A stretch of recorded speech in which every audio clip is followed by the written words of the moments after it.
Chers amis, de plus en plus nombreux, et chers ennemis, de plus en plus nombreux aussi, ça prouve qu'on vit, ça prouve qu'on dérange. Bienvenue dans Quelle semaine. Cette petite amicale émission aujourd'hui va obéir à un format différent pour une raison très simple, c'est que je veux absolument qu'on parle d'une façon particulière de Boualem Sansal, qui est aujourd'hui incarcéré dans les geôles sordides du gouvernement totalitaire algérien. Boualem Sansal, c'est d'abord et avant tout un écrivain qui a écrit de très beaux livres et qui se trouve maintenant en butte à la persécution du gouvernement algérien parce qu'il a tenu des propos de vérité, il a écrit des livres de vérité, il a dit notamment l'islam c'est s'adapter. Il se fiche de la culture du pays, il veut juste détruire et imposer la sienne. Il a aussi pris des positions sur le Sahara et le conflit entre le Maroc et l'Algérie. Enfin, c'est un homme de liberté, un homme de la plume, du verbe, et il est derrière les barreaux d'une prison, sans qu'on sache exactement comment il est traité, parce qu'il a eu le tort de parler librement. Je suis scandalisé, écœuré de ce que j'ai vu sur la 5, dans l'émission C'est politique, où on a pu entendre Benjamin Stora et Sidi Moussa, qui se dit politologue, et qui a pu tenir des propos tout à fait déplacés sur l'emprisonné. Je ne justifie pas son emprisonnement, dit-il, bien sûr, il faut savoir être rhétoriquement prudent, mais Sansal a été interviewé, dit le politologue Moussa, par un média d'extrême droite. Vous vous rendez compte, bon, la restriction qui est faite à l'horreur de l'emprisonnement de l'écrivain parce qu'il aurait été interviewé par un média d'extrême droite. Et Benjamin Stora, qui est là, justifie ses propos. Et le présentateur de l'émission, qui normalement a un devoir d'intervention pour rééquilibrer, ne dit rien. C'est sur une chaîne du service public. Je veux dire qu'il y en a marre de payer avec nos impôts une propagande d'État qui, en plus, là, est la propagande de l'État algérien. Comment des intellectuels peuvent-ils se réunir pour parler sur une chaîne du service public qui est public comme les filles d'autrefois? Comment des intellectuels peuvent-ils se réunir pour justifier, même indirectement, même avec des prétextes prudents, même avec toute l'hypocrisie de la rhétorique, comment peuvent-ils justifier qu'un homme soit enfermé par ce qu'il a dit et par ce qu'il a écrit? Benjamin Stora, réveillez-vous! Et vous, le pisologue, politologue, Nedjib Moussa, qui êtes présenté par votre éditeur comme un homme engagé à gauche, ça vous fait rien? Vous qui prétendument écrivez, ça vous fait rien qu'on enferme un homme parce qu'il écrit, parce qu'il parle, et tranquillement, sous le sourire de quelques-uns, regardez l'intervention. Ça vous fait rien qu'on ligote, qu'on emprisonne, qu'on prive de liberté un homme qui écrit et qui parle? Quand on voulait, fut un temps, arrêter Sartre, De Gaulle avait dit « on n'emprisonne pas Voltaire ». Aujourd'hui, on emprisonne Voltaire. Aujourd'hui, on met derrière les barreaux en Algérie, avec l'assentiment de quelques intellectuels français, un homme de la parole et du verbe.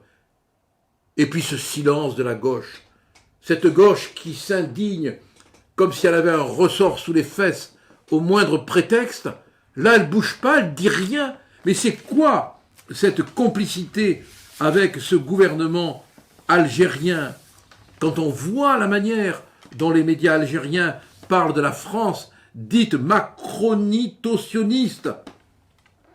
Vous ne croyez pas qu'on devrait réagir, qu'on devrait s'indigner, qu'il faut entendre que Boualem Sansal aurait blessé le sentiment national algérien? Mais il y en a marre!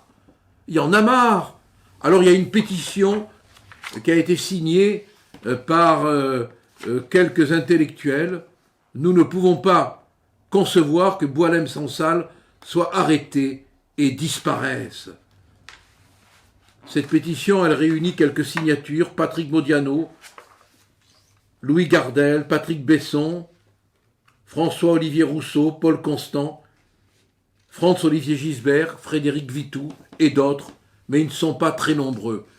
Les lâches de gauche, les lâches qui sont tout le temps prêts à monter sur n'importe quelle barricade fictive pour crier à l'indignation, ils se taisent là.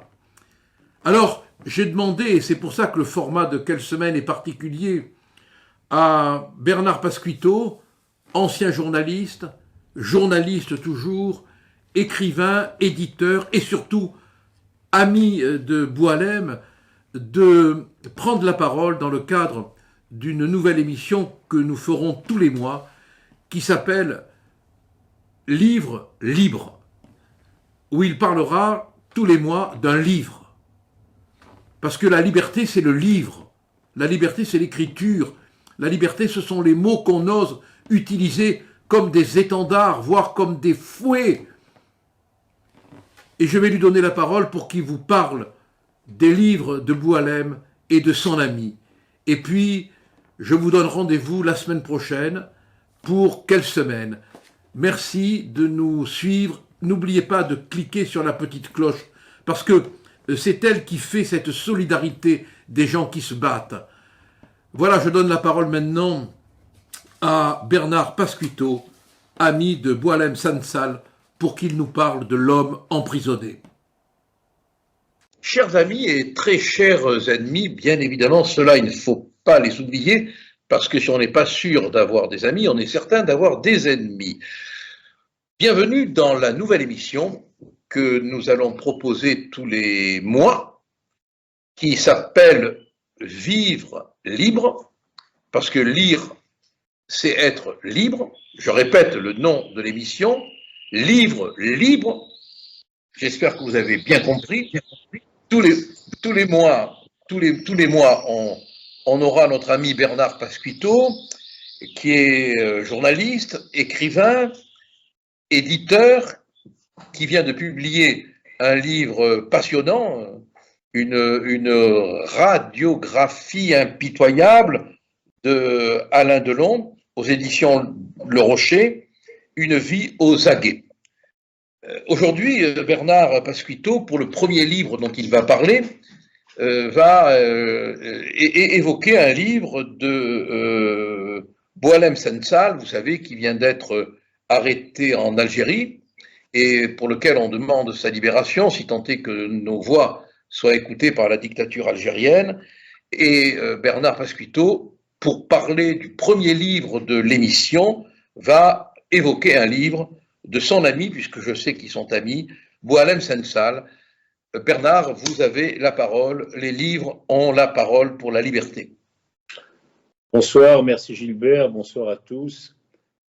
En préparant cette émission, il y a encore un peu plus d'une semaine, je pensais à plusieurs livres, plusieurs romans évidemment, puisque moi c'est ma passion de lecture. Et puis voilà, Boualem Sansal a été arrêté le 16 novembre à sa descente d'avion à Alger. On l'a pas appris tout de suite, mais on s'en doutait un petit peu. Et puis une semaine après, c'est-à-dire le 23 novembre, on apprenait qu'en fait, il avait été arrêté, emprisonné, et qu'il risquait entre la prison à vie et la peine de mort pour atteinte à la sûreté de l'État.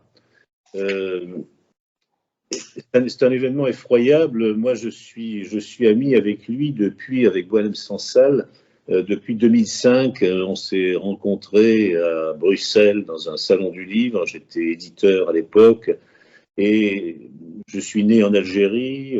J'y ai grandi et au bout de 3 minutes à peu près, on s'est tombé dans les bras l'un de l'autre. Il m'a embrassé et je suis devenu son ami pour la vie. Et voilà. Et ça n'a pas changé. La première chose que je voudrais dire en évoquant cet homme, c'est que son arrestation, ce qui vient de se passer là, pour moi, c'est tout sauf une surprise. Ça fait 19 ans que je ne comprends même pas comment ça ne s'est pas encore produit. Tellement Boualem Sansal, c'est un défi à tous les barbares. C'est un héros des temps modernes pour moi. C'est un homme qui, depuis plus de 20 ans, depuis 25 ans, lutte contre l'islamisme et ses dégâts, et contre le FLN, sa corruption, etc. Qui le dit? Et qui, troisième atout, j'allais dire, qui persiste à continuer à vivre en Algérie, quoi qu'il en soit, parce qu'il ne voit pas pourquoi il quitterait son pays. Et d'ailleurs, si aujourd'hui il est beaucoup plus souvent en France, c'est parce que sa femme est malade, qu'elle est soignée en France, et donc voilà pourquoi sinon il habite à 40 km d'Alger et n'a pas changé, quoi qu'il en soit, quelles que soient les menaces. C'est absolument extraordinaire. Alors qu'est-ce qui a pu changer en fait pour qu'aujourd'hui il se retrouve en prison? Il y a deux choses. Alors on vous dira, il y a les relations franco-algériennes qui sont de plus en plus déplorables. La reconnaissance par la France du Sahara occidental, dont la France dit que ça appartiendrait plutôt au Maroc, c'est une raison. La deuxième raison, c'est que justement dans ce conflit franco-algérien, Boualem Sansal, c'est un homme qui vient d'acquérir, il y a quelques mois, la nationalité française. Tant qu'il était algérien, peut-être était-il un peu plus protégé. Là, c'est une façon d'insulter la France un peu plus, en fait, puisqu'il a aussi la nationalité française. Bien évidemment, les Algériens ne considèrent pas les choses comme ça, ils considèrent qu'il est algérien, point final. Voilà.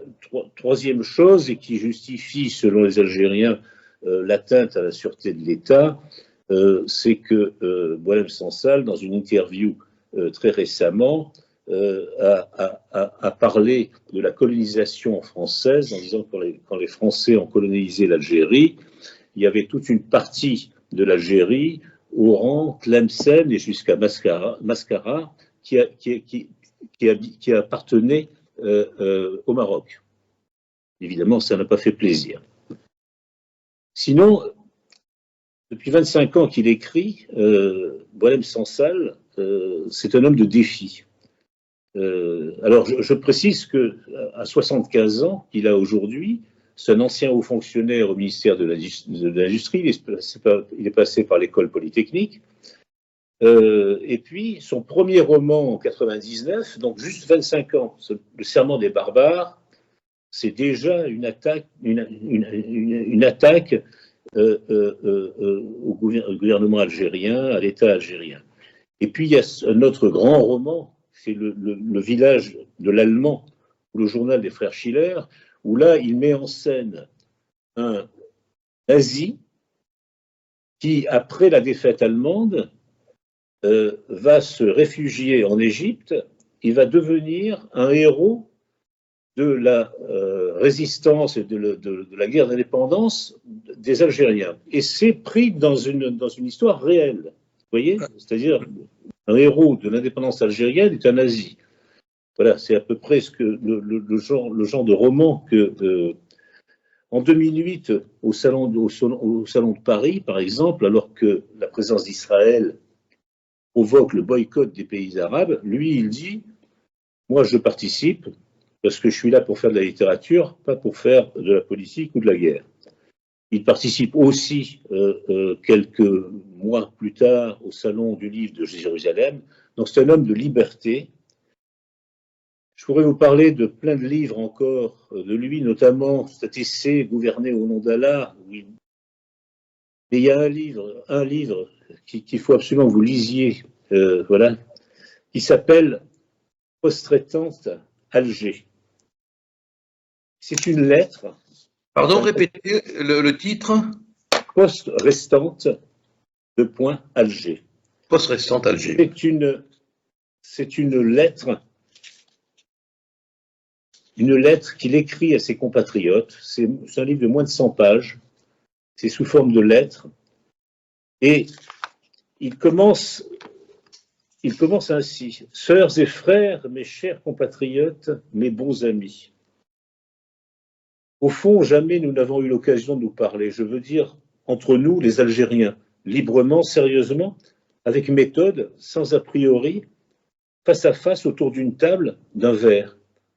Nous avions tant à nous dire sur notre pays, son histoire falsifiée, son présent émietté, ravagé, ses lendemains hypothéqués, sur nous-mêmes pris dans les filets de la dictature et du matraquage idéologique et religieux, désabusés jusqu'à l'écœurement, et sur nos enfants menacés en premier sous pareil régime. C'est bien triste, dommageable, le résultat est là. Une vie entière est passée, 2 peut-être, davantage sans doute, et encore, nous nous taisons chacun de notre côté. Et là, il engage 100 pages qui vont suivre, où il va démolir tout le système algérien de corruption, de terreur, de tyrannie. Et je vais citer un autre passage du livre qui me paraît très... Parce que ça montre qu'il est... En plus, il n'est pas ennuyeux, Boualem Sansal. Il sait sourire, il sait user d'ironie. Et donc, c'est ce passage où il parle il met la France en scène. En France, où vivent beaucoup de nos compatriotes, les uns physiquement, les autres par le truchement de la parabole, rien ne va et tout le monde le crie à longueur de journée. À la face du monde, à commencer par la télé. Dieu, quelle misère, les banlieues retournées, les bagnoles incendiées, le chômage endémique, le racisme comme au bon vieux temps, le froid sibérien, les sans-abri, l'État, le FLNC, les islamistes, les inondations, l'article 4 et ses dégâts collatéraux, les réseaux pédophiles, le gouffre de la sécurité sociale, la dette publique, les délocalisations, les grèves à répartition, le tsunami des clandestins. Mon Dieu, mais dans quel pays vivent-ils ces pauvres Français? Un pays en guerre civile, une dictature obscure, une république bananière ou pré-islamique? À leur place, j'émigrerai en Algérie. Il y fait chaud, on rase gratis et on a des lunettes pour non-voyants. Voilà, c'est ça. Et le livre continue comme ça. C'est d'une intelligence diabolique. Et moi, encore une fois, je me répète, ce qui m'étonne, c'est que ce qui vient de se passer ne soit pas passé plus tôt. Boualem Sansal est un symbole. Et je ne suis pas sûr d'ailleurs que le fait de l'enfermer aujourd'hui, ça va tuer le symbole.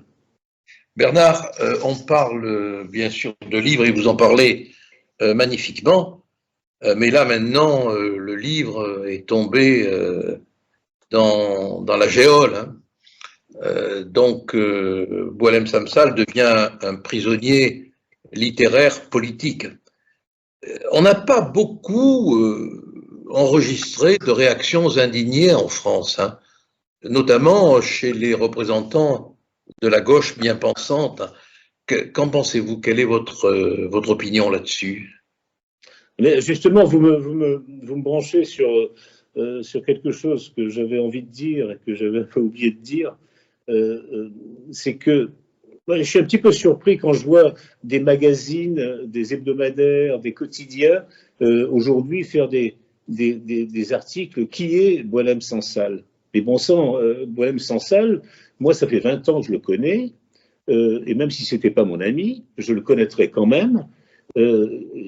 Qu'aujourd'hui on pose la question de savoir qui est Boualem Sansal, ça veut dire qu'on n'a pas ouvert les yeux. Les médias n'ont pas ouvert les yeux sur Boualem Sansal. On nous régale aujourd'hui de Karim Daoud avec son prix Goncourt. Mais enfin, bon, je ne veux pas le dénoncer de quoi que ce soit, mais enfin, je pense que les risques qu'il prend, encore une fois, je précise que Boualem Sansal, c'est quelqu'un qui continue de vivre en Algérie, d'y retourner, la preuve d'ailleurs, voilà, tout en affichant ses idées, ses convictions. Voilà, donc, oui, comme vous, je suis très étonné qu'on ne monte pas au créneau. C'est un homme de 75 ans aussi, il faut pas oublier. C'est pas un homme qui menace de quoi que ce soit, qui prend des armes, voilà, il vit sa vie d'écrivain. Moi, je l'ai connu dans 1000 situations.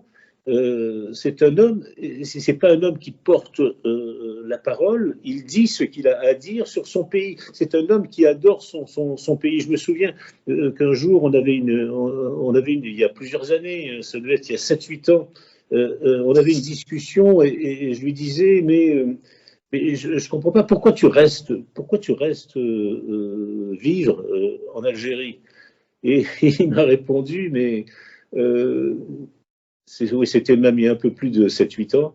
Il m'a dit, mais je vais partir où? Vivre dans le pays de George Bush ou dans celui de Nicolas Sarkozy?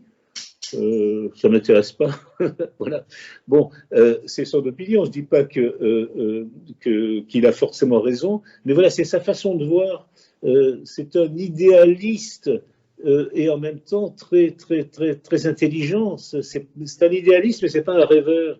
Et il a toujours pensé qu'il était beaucoup plus utile en continuant de vivre dans son pays. Et d'ailleurs, il a tenu 20 ans, enfin, oui, 20 ans comme ça, parce que moi, je vous dis, je l'ai connu en 2005, ça a commencé en 99, hein, avec son premier roman, mais déjà en 2005, il n'avait pas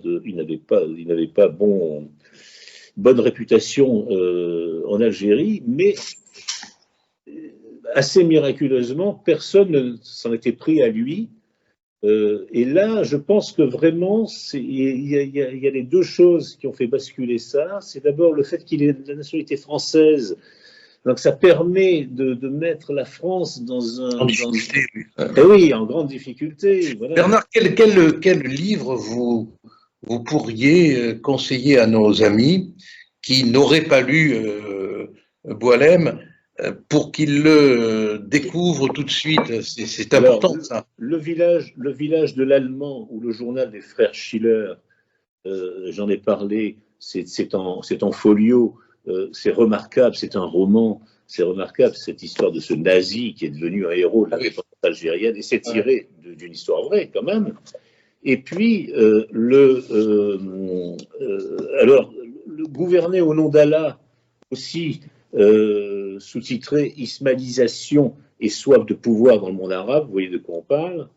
Voilà. Et puis, en troisième, Alger post-restante, ou post-restante Alger, c'est en folié aussi, c'est un bijou. Moi, depuis des années et des années, j'achète ce livre par 4-5 exemplaires et je les offre à mes amis, aux gens à qui j'ai envie de les offrir, parce que au début, je le prêtais et on ne me le rendait jamais. Bien sûr. Voilà. Et donc, le meilleur moyen, c'est d'en faire un cadeau au lieu d'apporter une bouteille de vin. Quand on est invité à dîner chez quelqu'un, on porte ce livre. Voilà. Ça, et puis, il y a aussi, quand même, parce que il est couvert de prix aussi, Boualem Sansal, hein, Grand Prix du roman de l'Académie française, Grand Prix RTL Lire. Voilà, il y a aussi ce livre absolument formidable qui s'appelle 2084, La fin du monde. Oui, très beau livre, très beau livre. Et puis Rue Darwin, prix du roman, et l'un des tout dernier, Vivre le compte à rebours, encore chez Gallimard. Enfin, Boualem-Sansal, il faut absolument lire Boualem-Sansal, ses essais, parce que c'est très important, parce qu'on saura, en lisant, pourquoi cet homme est en danger aujourd'hui. Oui, Bernard, notre temps de dialogue arrive maintenant à son terme. On essaiera d'avoir par vous des nouvelles de Boualem-Sansal, d'en donner, et on sera heureux de vous retrouver en décembre. Est-ce que vous avez déjà choisi un livre ou pas encore? Non, pas encore.